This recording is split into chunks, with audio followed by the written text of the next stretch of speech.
بہت سے لوگ جو زیادہ سمجھتے ہیں وہ بہتر طریقے پہ بتا دیں گے. بھائی اس کا تعلق سپلائی اور ڈیمانڈ سے ہوتا ہے, ایک چیز کی رسد ہی نہیں ہے.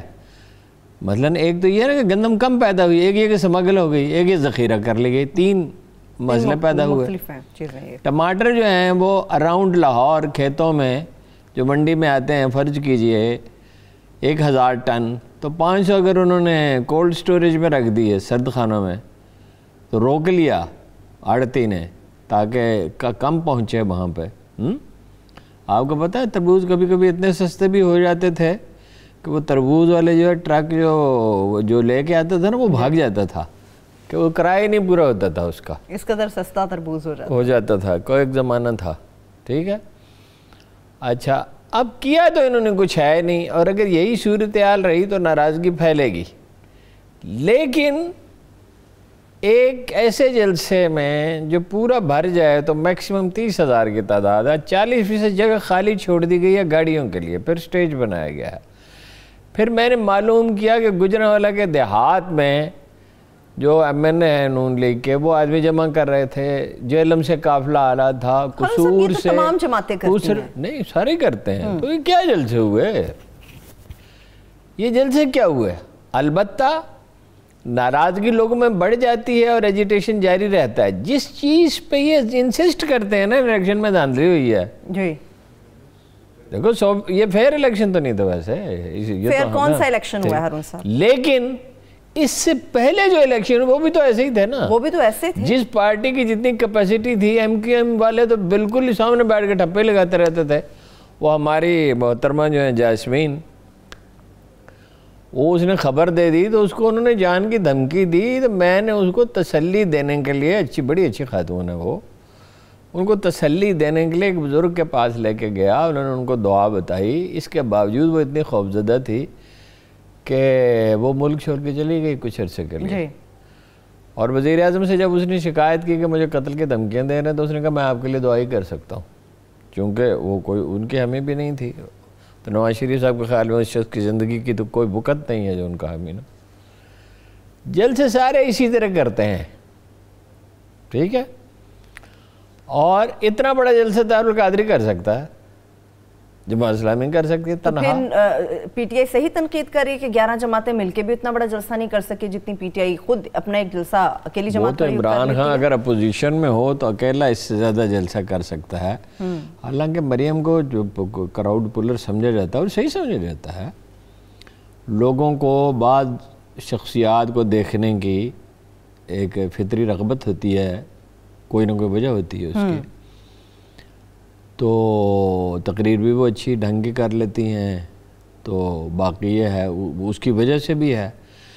باقی سارے وسطی پنجاب سے ملا کے اتنے آدمی جمع کر لینا یہ کوئی کارنامہ نہیں ہے. لیکن ابھی تو آغاز ہے. اچھا ابھی آغاز ہے, اس لیے ہم اس پہ ججمنٹ دینے کی پوزیشن میں نہیں ہے. بالکل ٹھیک, بالکل. یہ جاری رہے, اسی طرح ایجیٹیشن جاری رہے, لیکن الیکشن دھاندلی کی وجہ سے نہیں. اگر مہنگائی بڑھتی رہے, ایجنڈے میں یہ چیز تو بہت آخر پہ ہے, مہنگائی اور عوام تو کسی کے ایجنڈے میں ہے ہی نہیں. لانے کے لیے تو عوام لوگوں کو کسی حکمران کے ایجنڈے میں عوام نہیں تھے.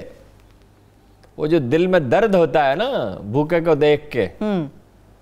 میں ایک واقعہ ہے, ذاتی واقعات سنانے نہیں چاہیے, میری عمر کوئی 6 برس ہوگی, تو میری والدہ نے دوپہر میں کھانا پکایا, پھر اسے روٹیاں پکائیں, سالن پکایا, پھر وہ ایک رومال میں اس کو وہ جو خاص جس کو کہتے ہیں, کیا کہتے ہیں اس کو, جس میں روٹیاں باندھی جاتی ہیں, ویسے تو اسے ایک زبان میں پونا بھی کہا جاتا ہے, پونا, اس میں باندھا. پھر سارا گاؤں عبور کر کے ایک مرغی خانہ تھا جو خالی ہو چکا تھا, ہمارے خالو کا تھا, تو انہوں نے تجربے کرتے رہتے تھے, تو وہ خالی اس میں کمرہ بھی بنا ہوا تھا, اس میں خاندان رہتا تھا, ان کو انہوں نے دیا جا کے, چادر اوڑی, وہ کھانا لیا جا, اور جا کے روزوں کا مہینہ تھا. میں نے پوچھا والدہ سے کہ انہوں نے روزے نہیں رکھے؟ انہوں نے کہا یہ بیمار ہیں. ٹھیک. اب وہ اس مرغی خانے میں رہتے تھے, انہوں نے کوئی آدمی نہیں بھیجا, کوئی میسنجر نہیں بھیجا, جہاں تک مجھے یاد ہے, پورا گاؤں تھا. ٹھیک ہے, ویسے تو ہمارے گاؤں کے لوگ کافی اچھے تھے، کوئی ایک آدھ ایسا نہیں تھا. انہیں علم ہوا کہ وہ بیمار ہیں، روزہ رکھ نہیں سکے، اور حالت اچھی، ان کی مالی حالت اچھی نہیں ہے. اور ہم کون سے امیر تھے، 4 ایکڑ تو ہماری زمین تھی ساری. تو انہوں کھانا پکایا، وہ جا کے دے کے آئے، اور ان چیزوں کا وہ ذکر نہیں کرنا پسند کرتے تھے. مطلب لوگوں کی جب مدد کرتی تھی تو کہتی تھی وہ ہمیں پتہ چلا ان کے انتقال کے بعد کہ اتنا بڑا ہجوم امڑ آیا عورتوں کا، جن کی زندگی بھر انہوں نے خاموشی سے مدد کی تھی. ایک یہ درد ہوتا ہے، وہ میں واقعہ بار بار سناتا ہوں. عمر بن عبدالعزیز کہتے تھے میرا جی چاہتا ہے خزانہ خالی ہو جائے اور میں اس میں جھاڑو دے دوں. ٹھیک ہے، روٹی وہ آٹے کی وہ لے کے گئے، آٹے کا تھیلا لے کے گئے. اس زمانے میں معلوم نہیں کپڑے کا بنتا تھا، کس چیز کا ہوتا تھا، کپڑے کا ہی ہوتا ہوگا، سستے کپڑے کا.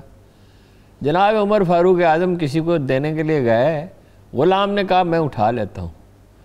تو انہوں نے کہا قیامت کے دن تو میرا بوجھ اٹھائے گا. یہ درد تھا محمد علی جناح میں. ایک آدمی سے کہا کہ تم دوپہر کا کھانا میرے ساتھ ہی کھا لیا کرو، اکیلے ہو. تو محترمہ فاطمہ جناح کو یہ بات پسند نہیں آتی تھی کہ ان کے بھائی کی کوئی تنہائی میں مخر ہو. وہ چاہتی تھی ان کے کھانے کی میز پہ انہیں وقت ملتا تھا بات کرنے کا. اگلے دن قائد اعظم نے اس سے کہا صاف الفاظ میں، جیسے ان کی عادت تھی، کہ فاطمہ پسند نہیں کرتی ہیں کہ انہیں 2 مزید چپاتیاں پکانا پڑے. اور 10 روپے کا نوٹ اسے دیا اور خزانچی سے کہا کہ اسے 10 روپے روز دیا کرو دوپہر کے وقت. اس وقت کے 10 روپے ایک چونی کا کھانا کھایا جا سکتا تھا جب ممبئی میں. ٹھیک ہے، اور یہ وہ 10 روپے دیتے رہے ہمیشہ اسے روزانہ کی بنیاد پہ. انہیں مسلمانوں کو دیکھ کے تکلیف پہنچتی تھی، ان کی غربت، ان کا افلاس، ان کی یعنی مجبوری ہندو سیٹھ کے ہاتھوں، انگریز کی غلامی سے. انہوں نے اپنی زندگی وقف کر دی، اور 3 مواقع پہ انہوں نے صرف کہا زندگی میں کہ ان کا مقصد حیات کیا ہے. ایک دفعہ انہوں نے مسلم لیگ کی مجلس عاملہ میں کہا میں زندگی کی ساری مسرتیں دیکھ چکا. دیکھیں ان کا جو مکان تھا، محل بھی کیا اس کے سامنے ہوگا. میں تو اس کی تصویریں دیکھی، جن لوگوں نے وہ دیکھا وہ کہتے ہیں کہ اتنا خوبصورت تھا کہ دیکھ کے آدمی دنگ رہ جاتا تھا. ذوق تو ان کا بہت اچھا تھا، لباس میں بھی، گاڑیوں میں بھی. میں زندگی کی ساری مسرتیں دیکھ چکا ہوں، اب میں صرف یہ چاہتا ہوں کہ میں مروں تو میرا ضمیر مطمئن ہو کہ میں نے مسلمانوں کی خدمت کا حق ادا کر دیا. یہ نہیں کہتے تھے اسلام کی خدمت کا، مسلمانوں کی خدمت کا حق ادا کیا. ایک دفعہ علی گڑھ میں یہ بات کہی، میں اس کے سوا کچھ نہیں چاہتا.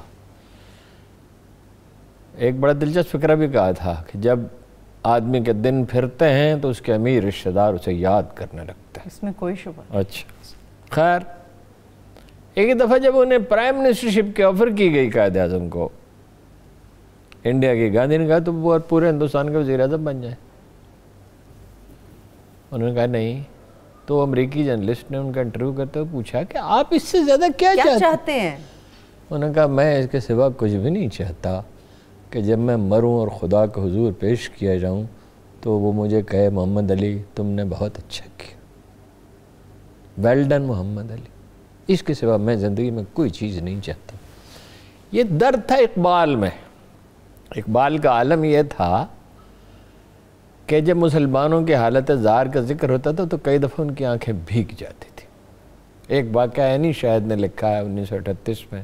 نعیم صدیقی ایک جماعت اسلامی کے لیڈر تھے، مصنف بہت اچھے تھے، نثر اچھے لکھتے تھے، عمدہ شاعر بھی تھے. کہ میں چکوال سے مڈل پاس کر کے وہاں پہنچا، گلا خراب تھا، بات نہیں کر رہے تھے، لوگ باتیں آپس میں کر رہے تھے، ان کا گلا خراب تھا تو وہ خاموش بیٹھے. تو اچانک انہوں نے اپنے تیمن کے پلو سے اپنی آنکھیں پوچھ لیں اور کہا افسوس کوئی مخلص مسلمان نہیں ملتا. یہ درد تھا. مگر آج جو چین لینے نہیں دیتا تھا. آج کے حکمرانوں میں کہا. ایک چھوٹی سی بریک کی طرف بڑھتے ہیں ہارون صاحب, ایک چھوٹی طرف چلتے ہیں. جب بریک سے ہم واپس آئیں گے گفتگو یہیں سے آگے بڑھے گی, اس تحریک کے آغاز سے اور اس کے انجام تک پہنچنے تک حکومت کے لیے کیا میسیج ہے جو کہ کنوے کر دیا گیا ہے, مگر اس تحریک کا نتیجہ کیا ہوگا, کتنی مؤثر ثابت ہوگی. ایک چھوٹی سی بریک سے واپس آ کے اس پہ مزید بات کریں گے. ہمارے ساتھ رہیے.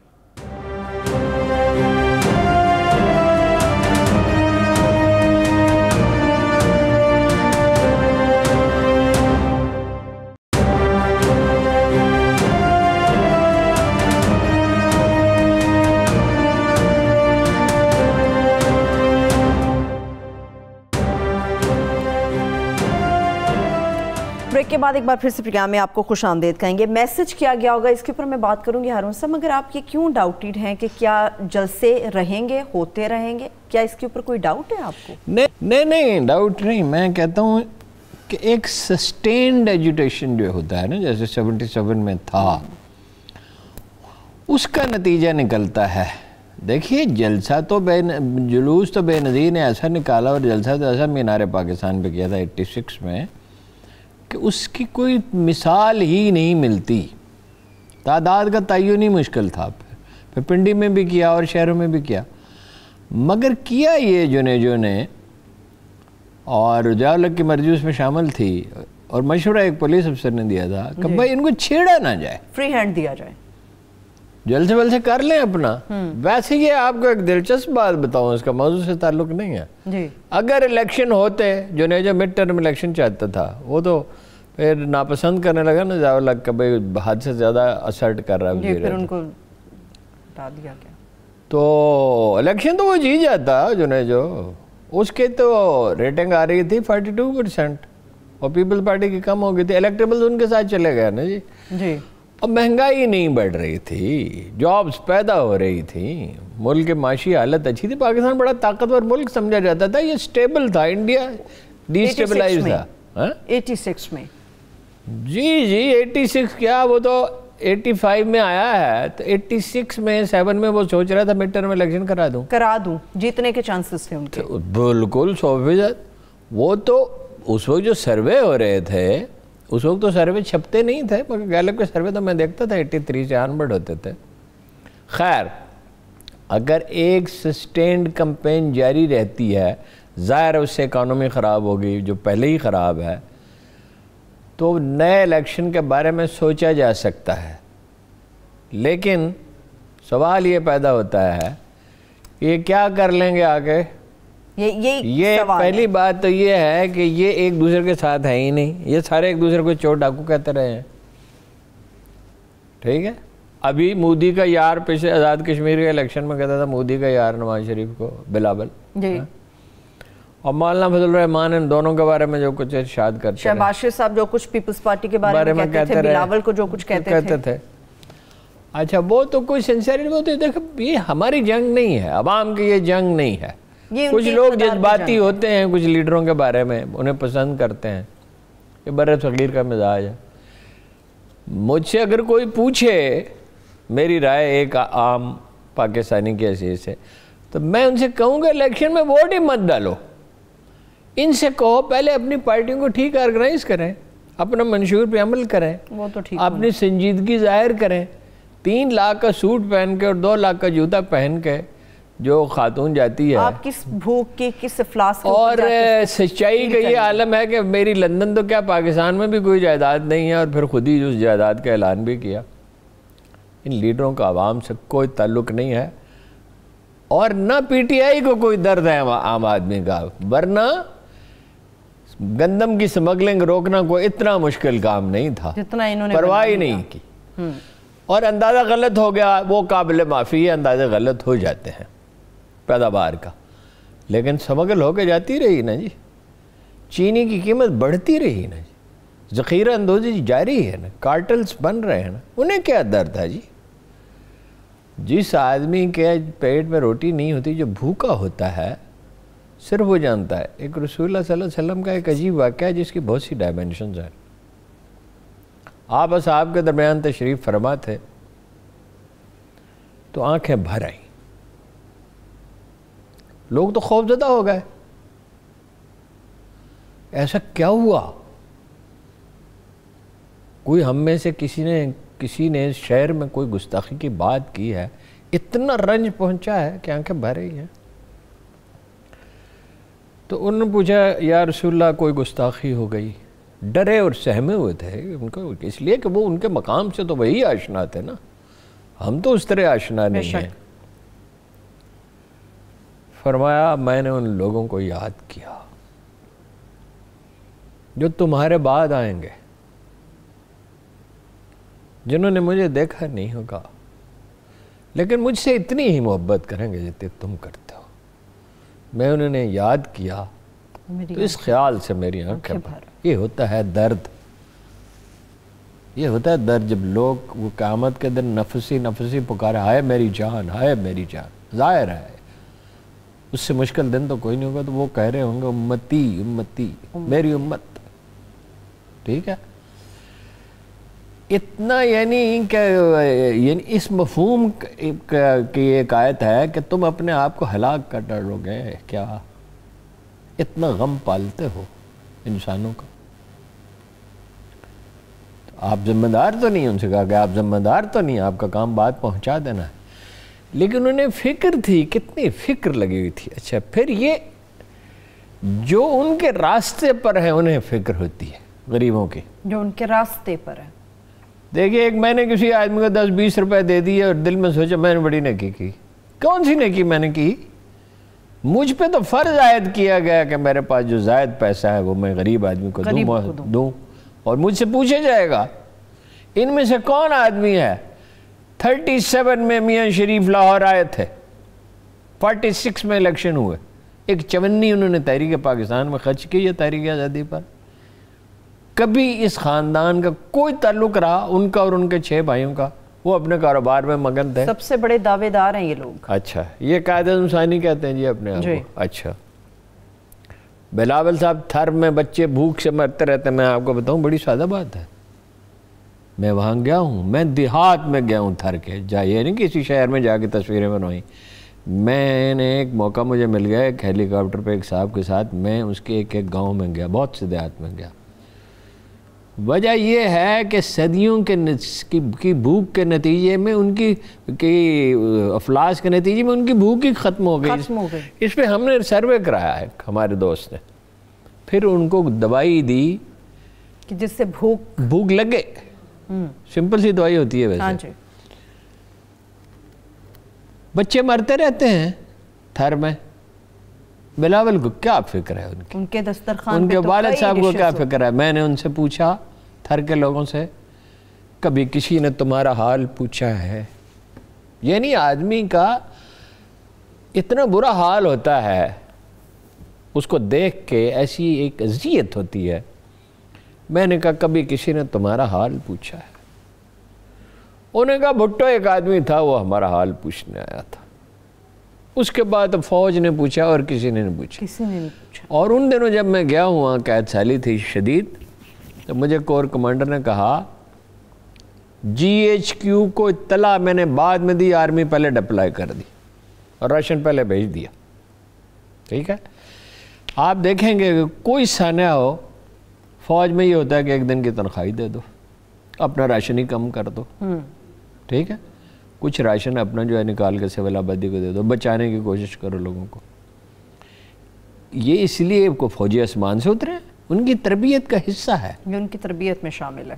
ٹھیک ہے، یہ جو ہمارے سیاسی لیڈر ہیں یہ مثلا عمران خان کو نکال دیتے ہیں، فرض کیجئے، اب تو یہ بات میری سمجھ میں نہیں آتی جلسے جلوسوں سے کوئی جا سکتا، خان صاحب کی روش پہ چل رہے ہیں وہ۔ اچھا وہ اپنی غلطیاں اس کی اپنی جگہ پہ، اچھا وہ اس کو نکال دیں، یہ آ جائیں تو یہ کیا تیر ماریں گے جی؟ پہلے کون سا تیر مارا ہے ہارون صاحب؟ قرضوں کا ایک اتنا بڑا بوجھ لاد دیا نہ پولیس کو، 25,000 پولیس والے بھرتی کیے نواز شریف صاحب نے صرف سفارش پر، بغیر میرٹ کے۔ MNAs کو MPs کو خاندان والوں کو رائٹ دے دیا کہ جو، اسی لیے تو بگاڑ اتنا ہے۔ جو پولیس میں اگر کوئی آدمی 2 لاکھ روپے دے کے جو بھرتی ہوگا MP کو یا یہ بغیر ہوگا، وہ کیا کرے گا؟ انہوں نے کبھی یہ کوشش کی کہ پٹواری رشوت لینا چھوڑ دیں، اس کو کوئی سسٹم بنائے؟ حالانکہ بن سکتا ہے۔